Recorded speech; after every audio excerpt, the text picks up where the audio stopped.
This channel does not promote any violent, harmful, or illegal activities. All content provided by this channel is meant for an educational purpose only. Brought to you by V-Guard, co-powered by Sensodyne O Bhimal, বলো কথা কেশরী।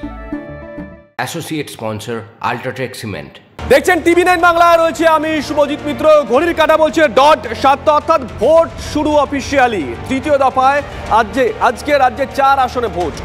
নির্বাচন মালদা উত্তর, মালদা দক্ষিণ, মুর্শিদাবাদ, জঙ্গিপুর লোকসভা কেন্দ্রে, অর্থাৎ দুটো উত্তরবঙ্গ, দুটো দক্ষিণবঙ্গ। গত লোকসভা নির্বাচনে এই 4টে আসনের মধ্যে দুটিতে জয়ী হয় তৃণমূল কংগ্রেস, একটি বিজেপি, একটি কংগ্রেস। এবার দুই ফুলের যেমন টক্কর আছে, তেমনই সিপিএম কংগ্রেস সমঝোতা করে লড়াই করছে। তাই অধিকাংশ আসনে লড়াই কার্যত ত্রিমুখী। মালদা উত্তর থেকে ডাবলের লক্ষ্যে এবার লড়াই করছেন বিজেপি প্রার্থী খগেন মুর্মু। তার প্রতিদ্বন্দ্বী তৃণমূলের প্রসূন বন্দ্যোপাধ্যায়, প্রাক্তন আইপিএস, আর কংগ্রেসের মোস্তাক আলম, দীর্ঘদিনের নেতা। মালদা দক্ষিণ ফের বিজেপির বাজি শিরূপা মিত্র চৌধুরী। গতবার 8,000-এর কিছু ভোটে তিনি হেরে গেছিলেন, তিনি বিধায়কও বটে। তৃণমূলের হয়ে লড়াই করছেন শাহনওয়াজ আলী রায়হান, অর্থাৎ তরুণ তরতাজা মুখের ওপর আস্থা রেখেছে তৃণমূল কংগ্রেস।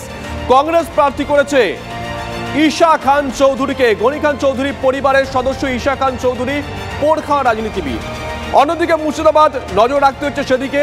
সেখানে সিপিআইএম এর তরফ থেকে তাদের রাজ্য সম্পাদক মোহাম্মদ সেলিম প্রার্থী হয়েছেন আবু তাহের খান। তিনি লড়ছেন তৃণমূলের টিকিটে, তিনি সিটিং এমপিও বটে। এখানে বিজেপি প্রার্থী গৌরীশঙ্কর ঘোষ, তিনি বিধায়ক। জঙ্গিপুর তৃণমূলের হয়ে দ্বিতীয়বার লড়ছেন খলিলুর রহমান। এই কেন্দ্রে কংগ্রেসের প্রার্থী মোর্তাজা হোসেন, দীর্ঘদিনের রাজনীতিবিদ। বিজেপি ধনঞ্জয় ঘোষ। সকাল থেকে আমরা বলছি সব খবর সবার আগে আপনাদের জয়েন রুমে আমরা পৌঁছে দেব। জেলার সহকর্মী যারা আছেন তারা তো আছেনই, কলকাতা থেকে আমাদের সহকর্মীরা পৌঁছে গেছেন প্রত্যেকটা বুথে। একের পর এক খবর আসতে শুরু করেছে, একের পর এক খবর আপনাদেরকে দেব আমরা। আমাদের সঙ্গে কোন কোন সহকর্মী এই মুহূর্তে রয়েছেন চট করে দেখিয়ে দেই। আমাদের সঙ্গে রয়েছেন আমাদের সহকর্মীরা, রয়েছেন দীক্ষা ভুইয়া, রয়েছেন সিজার, রয়েছেন সুজয়, সুপ্রিয় রয়েছেন আমাদের সঙ্গে, রয়েছেন কৌস্তব, রয়েছেন সায়ন্ত, সৌরভ দত্ত আমাদের সঙ্গে রয়েছেন। প্রত্যেকে আরো একবার স্বাগত, সুপ্রভাত। সেকেন্দ্রা তাঁতিপাড়ার 59, 60, 61 নম্বর বুথ, সেকেন্দ্রা হাই স্কুলে 59 নম্বর বুথ এবং সেকেন্দ্রা তাঁতিপাড়ায় 60 এবং 61 নম্বর বুথ। এই তিনটি বুথেই সকালে গিয়ে আমরা দেখি যে মক পোলের সময় সেখানে বিরোধী দলের কোনো এজেন্ট নেই, শুধুমাত্র এজেন্ট রয়েছে তৃণমূল এবং নির্দল দলের এজেন্ট। তৃণমূল প্রার্থীর এজেন্ট দাবি করছেন, তৃণমূলের যারা এজেন্ট রয়েছে তারা দাবি করছেন যে এখানে বিরোধী বলতে কারা নেই। সত্যি কি তাই? সেটা দেখার জন্য আমরা গ্রামের ভেতরে এসেছিলাম। গ্রামের ভেতরে ঢুকে আমরা এমন দুজনকে পেয়েছি যারা বিজেপির এজেন্ট এবং তারা দাবি করছেন যে তৃণমূল আশ্রিত যারা দুষ্কৃতী তারা সকালবেলায় তাদেরকে বাধা দেয় এবং সেই কারণে এখান থেকে কিছুটা দূরেই যে বুথ, সেই বুথে তারা যেতে পারেননি। কি কারণে আপনারা যেতে পারেননি? আপনার নাম কি? রথিন দাস। আপনি কোন বুথের এজেন্ট? বিজেপি। কোন বুথ? 59 নম্বর বুথ। কেন যেতে পারলেন না বুথে? বাধা পড়েছে, যেতে দিল আপনাদের? টিএমসির। কি হয়েছিল, ঘটনাটা কি হয়েছিল? আমরা 5টার সময় বেরিয়েছি যাব বলে, কাগজপত্র আছে আপনার, কাগজপত্র নিয়ে বেরিয়েছি।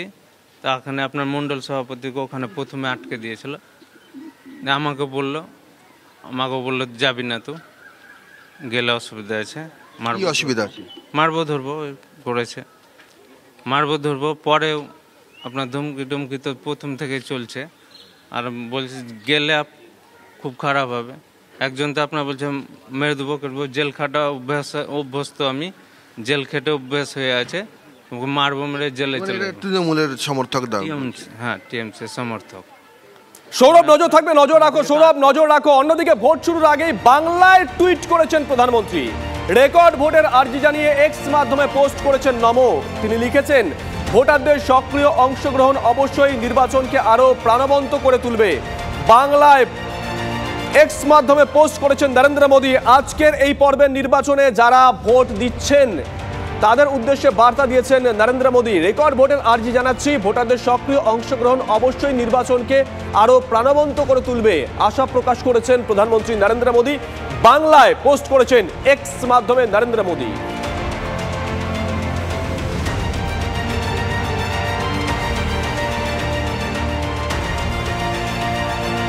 অন্যদিকে মুর্শিদাবাদ লোকসভার গোপীনাথপুরে কংগ্রেস এজেন্টকে বাধা দেওয়ার অভিযোগ। তৃণমূলের বিরুদ্ধে অভিযোগ এনেছে কংগ্রেস, কেন্দ্রীয় বাহিনীর বিরুদ্ধে নিষ্ক্রিয়তার অভিযোগ। কৌশিক আমাদের সঙ্গে রয়েছেন, আমাদের সহকর্মী। কৌশিক, ঠিক কি ঘটেছে? দেখো, গোপীনাথপুরে যে ঘটনা ঘটেছে সেখানে কংগ্রেসের কর্মীকে বাধা দেওয়ার অভিযোগ এবং কেন্দ্র বাহিনী যে নিষ্ক্রিয়তার অভিযোগ তুলেছে এবং সেখানে ভোট শুরুর পর্বে যে তাদের এজেন্ট কংগ্রেস এজেন্ট মুর্শিদাবাদ লোকসভা কেন্দ্রের যে রানীনগর 1 নম্বর ব্লকে সেখানে তাদের বাধা দেওয়ার অভিযোগ উঠেছে এবং মারধর করা হয়েছে বলে হুঁশিয়ারি করা হচ্ছে এবং পাশাপাশি তাকে যেতে বাধা দেওয়া হয়েছে এমনটাও কিন্তু অভিযোগ করা হচ্ছে এখনও পর্যন্ত।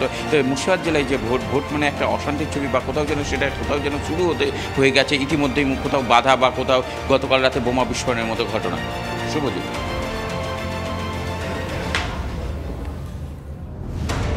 সঙ্গে থাকো কৌশিক, এই মুহূর্তে আরো একটা ছবি দেখাবো। সবার আগে টিভি9 বাংলার পর্দায় নরেন্দ্র মোদী প্রধানমন্ত্রী, তিনি ভোট দিতে বেরিয়েছেন। গান্ধীনগরে ভোট দেবেন তিনি। প্রধানমন্ত্রী নরেন্দ্র মোদী তিনি ভোট দিতে বেরিয়েছেন। তিনি গান্ধীনগরের ভোটার। প্রার্থী স্বরাষ্ট্রমন্ত্রী অমিত শাহ। এই মুহূর্তে যে ছবি আমরা দেখাচ্ছি, প্রধানমন্ত্রী নরেন্দ্র মোদী তিনি ভোট দিতে বেরিয়েছেন। তৃতীয় দফায় নরেন্দ্র মোদী ভোট দেবেন। গান্ধীনগরে তিনি ভোটার। প্রার্থী অমিত শাহ, কেন্দ্রীয় স্বরাষ্ট্রমন্ত্রী।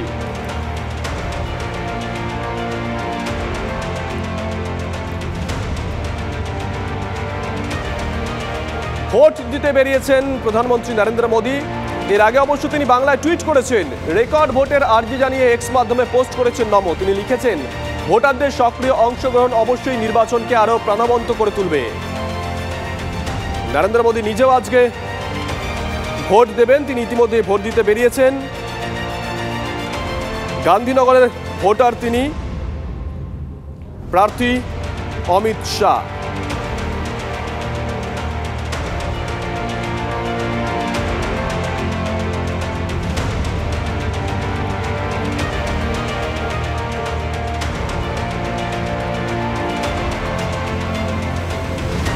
দীক্ষা ভুঁইয়া আমাদের সঙ্গে রয়েছেন, আমাদের সহকর্মী। দীক্ষা, প্রত্যেকের সঙ্গে সকাল থেকে কথা হচ্ছে, তুমি যেখানে আছো ঘড়ির কাঁটা 7টা 7।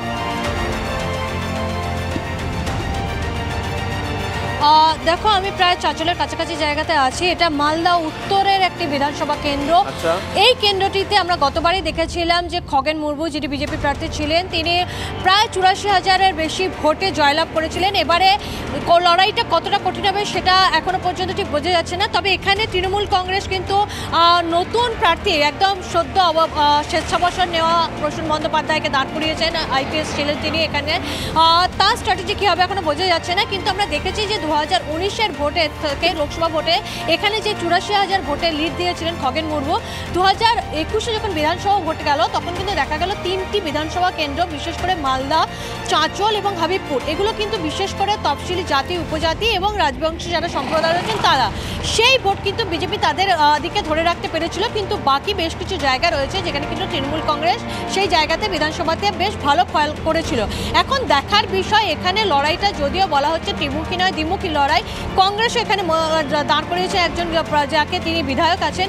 কিন্তু যদিও এই যে নতুন যাকে প্রার্থী করা হয়েছে, যিনি সদ্য স্বেচ্ছাবসর নেওয়া IPS অফিসার ছিলেন প্রসূন বন্দ্যোপাধ্যায়, তার স্ট্র্যাটেজি এখানে কি হবে? কারণ তিনি এখানে দুপুর এখানে তিনি পুলিশ অফিসার পদে এখানে দক্ষ প্রশাসক ছিলেন, ফলে তিনি কোন স্ট্র্যাটেজিতে খগেন মুর্মুকে পরাজয় ফেলে এগিয়ে যেতে পারেন কিনা সেটা দেখার বিষয়। যদিও বেশ, মালদা উত্তরে রয়েছে দীক্ষা, তোমার সঙ্গে আবারও পরে কথা হবে। মালদা দক্ষিণের দিকে নজর রাখতে হচ্ছে। আমাদের সঙ্গে রয়েছেন আমাদের সহকর্মী সায়ন্ত। তুমি আছো মালদা দক্ষিণ। ঈশাকান্ত চৌধুরী এবারের প্রার্থী, গনি ম্যাজিক কি কাজ করবে?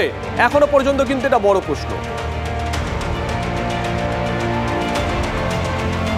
একদমই, দেখো, গণিকান্ত চৌধুরীর মিথ এবার কি এই মালদা দক্ষিণে কাজ করবে? কেন গতবার কিন্তু এই লোকসভা কেন্দ্রে কংগ্রেস প্রার্থী জয়ী হয়েছিলেন এবং তিনি গণি পরিবারের সদস্যই। সেই জায়গায় দাঁড়িয়ে এবার ঈশাকান্ত চৌধুরীকে প্রার্থী করেছে কংগ্রেসের এবং বাম কংগ্রেস জোটের প্রার্থী। অন্যদিকে শাহনাজ আলী রেহান, তিনি কিন্তু তৃণমূলের তরুণ প্রার্থী।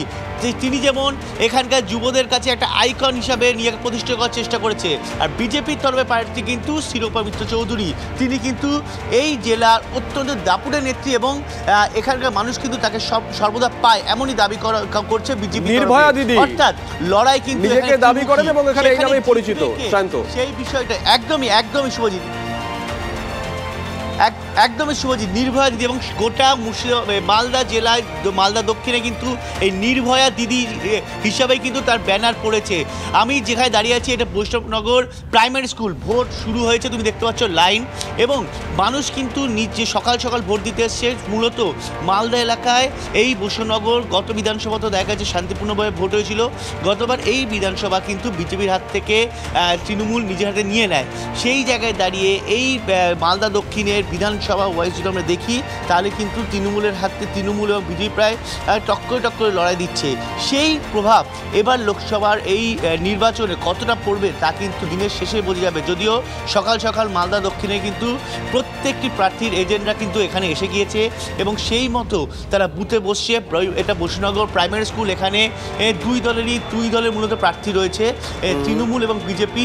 বাম কংগ্রেস জোটের এজেন্ট কিন্তু এখনও দেখা যায়নি, তাদের আসার কথা রয়েছে কিন্তু কখনো সেটা জানা যায়নি। তবে বিজেপির তরফে এবং তৃণমূল তরফে এজেন্ট এসছে এবং ভোট শুরু হয়ে গিয়েছে এবং যারা এখানকার যারা বাসিন্দারা তারা চাইছেন সকাল সকাল যাতে ভোটটা দিতে পারে, যাতে কোনো রকম বিশৃঙ্খলা হতে, যাতে ভোট যদি কোনো সমস্যা হয় তাহলে সেটা দিতে পারবে না। তাই জন্য তারা সকাল সকাল তারা নিজেদের বুথে চলে এসেছে এবং কেন্দ্রীয় বাহিনী নিরাপত্তায় সম্পূর্ণ মোড়া রয়েছে। Brought to you by V-Guard, co-powered by Sensodyne ও ভিমল, বলো কথা কেশরী।